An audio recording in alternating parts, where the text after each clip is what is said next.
2025년 1월 8일 벤칸타 구루무티는 장모님에게 전화를 걸어 얼마 전 사소한 문제로 아내와 부부싸움을 했는데 아내가 집을 나간 후 돌아오지 않아 혹시 처갓집에 가 있는 것은 아닌지 걱정이 된다며 전화를 했습니다. 그러나 장모는 최근에 딸에게 전화를 받은 적도 없을 뿐만 아니라 집에 온 적도 없어 걱정이 되기 시작했습니다.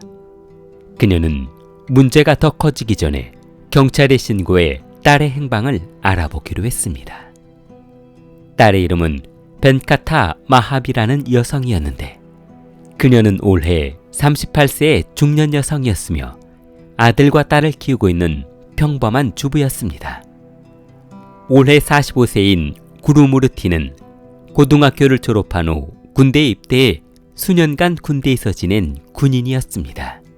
그는 전직 군인 출신으로 전역 후 하이데라바드 메루테라 지역 국방연구개발기구 DRDO의 연구개발단지에서 경비로 일하고 있었는데 그곳은 말이 연구단지이지 그냥 개인들이 가정집 같은 곳에 사무실을 차려놓고 컴퓨터 몇 대에 직원 한두 명을 놔두며 운영하고 있는 아주 영세업체들이 모여있는 단지였습니다.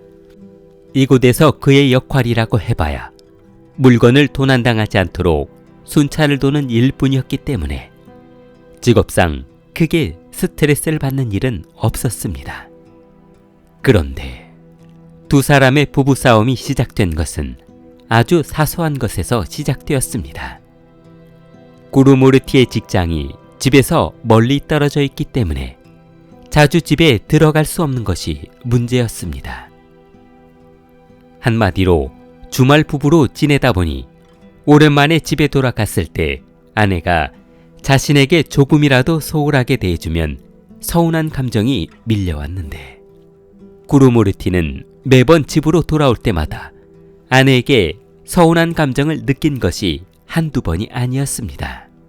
그는 점점 아내의 외도를 의심하기 시작했고 매번 관계를 거절하는 아내를 용서할 수 없었습니다.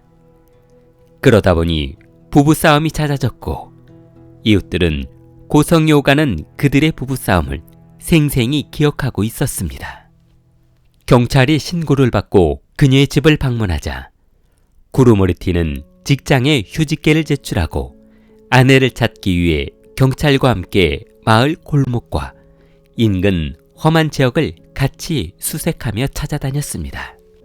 그러나 인근 지역을 샅샅이 찾아봤으나 그녀의 흔적은 보이지 않았고 수색을 중단한 경찰은 인근 주민들에게 혹시 최근에 마하비의 집에서 무슨 일이 있었냐며 물었습니다.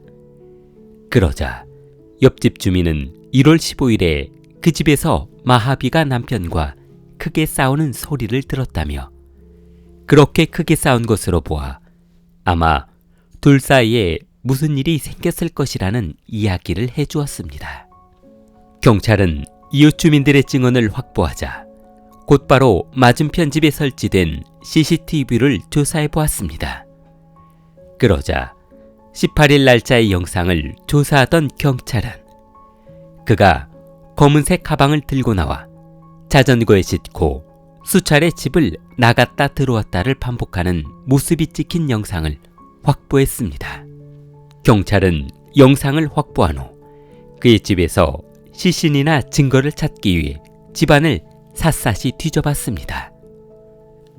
그러나 시체의 흔적은 어느 곳에서도 보이지 않아 수사 방향을 잘못 잡은 것은 아닌가 하는 생각을 했습니다.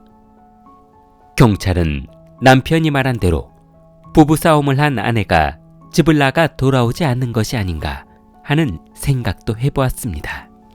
그런데 구루무르티는 마하비와 결혼한 지 13년이나 되었고 찔레라구다 집에서 두 사람이 자녀들과 산 지 8년이나 되었지만 아내가 갑자기 실종돼 며칠째 집에 들어오지 않은 것에 비하면 별로 슬퍼하거나 크게 걱정하지 않는 모습이었습니다.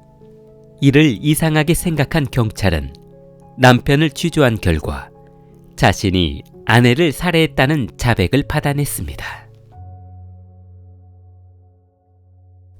남편은 아내를 살해한 후 먼저 마하비를 욕실로 끌고 가 반절로 절단했다고 했습니다.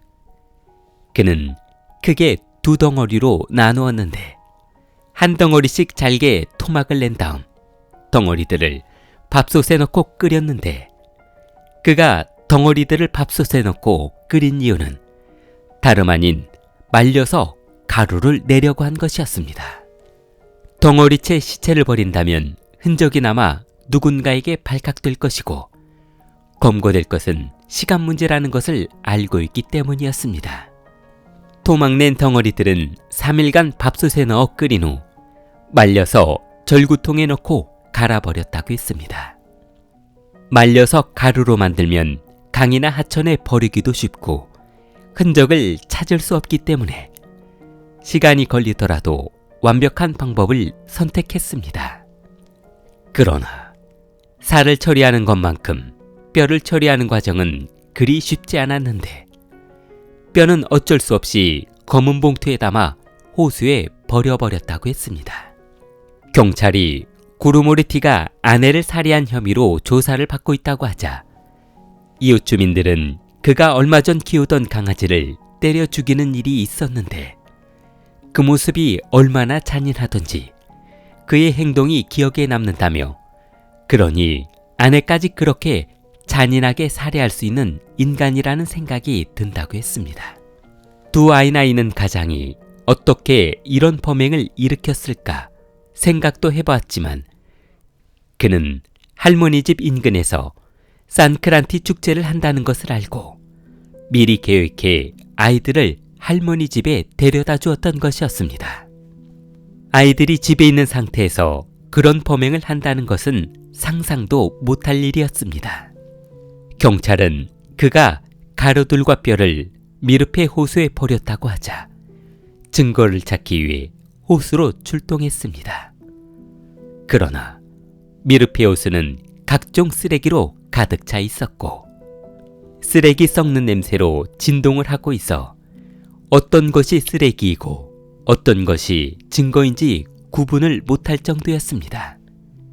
경찰은 실종 사건에서 살인 사건으로 전환해 수사를 시작했으나 가루로 버려진 마하비의 시신이 발견되지 않았기 때문에 그가 마하비를 밥솥에 넣고 찌었다는 증언과 절구통에 넣어 갈았다는 증언만으로는 살인 혐의를 입증하기 어려워 다시 실종 사건으로 전환하여 수사를 진행 중이라고 합니다. 길리테미를 사랑하는 마음을 좋아요와 구독으로 표현해보세요. 길리테미였습니다.